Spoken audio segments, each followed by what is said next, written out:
Hey everyone, Candice Walker here. We need to talk about something serious. Jamaica, we love to celebrate our successes, right? But sometimes we need to look at where things haven't gone so well. Today we're diving into issues that have rocked Jamaican companies and institutions. We're talking about corporate governance, or the lack thereof, and how these scandals have impacted our beautiful island. Our first stop is Clarendon Alumina Production, or CAP, a company jointly owned by the Jamaican government and the Noble Group. CAP became a poster child for questionable financial decisions and a severe lack of accountability.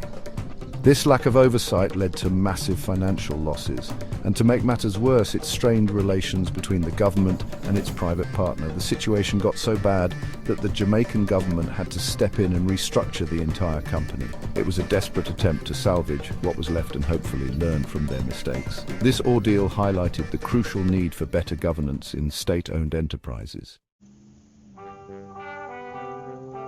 Next up, we're shining a light on the National Commercial Bank, or NCB, and its connection to Olint. Olint wasn't your average investment club. It was a full-blown Ponzi scheme run by David Smith. Olint used NCB accounts to move their money around, and the bank was accused of turning a blind eye. This scandal hit NCB's reputation hard. It raised serious questions about their internal controls and governance practices. It's like leaving all your doors unlocked and then being surprised when you get robbed. Not a good strategy, NCB. Now let's talk about Cash Plus Limited, a Jamaican investment scheme that promised investors the moon and the stars. But here's the catch: it was all a mirage, a big fat Ponzi scheme. The mastermind behind this operation was Carlos Hill, who promised investors the world but delivered heartache and empty pockets. Thousands of investors lost their life savings, their dreams, their hopes.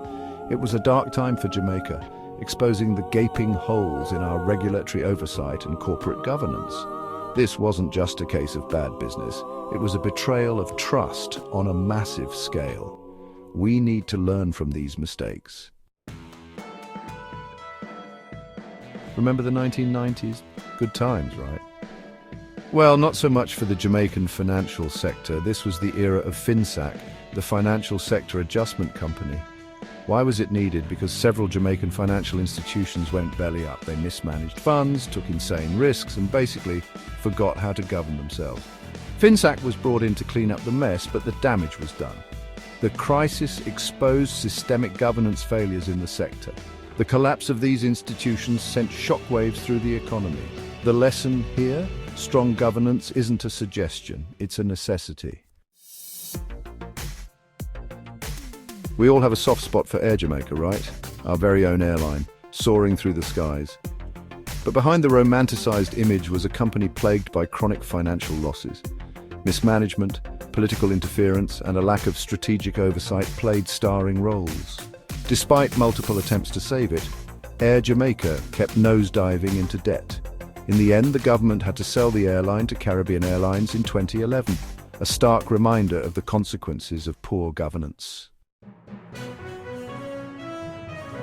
These stories, these scandals, they're not just headlines from the past. They're cautionary tales, reminders that strong corporate governance is the bedrock of a healthy economy. We need to demand better from our institutions, our leaders, and ourselves. Let's learn from these lessons to build a better future. Thanks for watching, and don't forget to like and subscribe for more insightful content.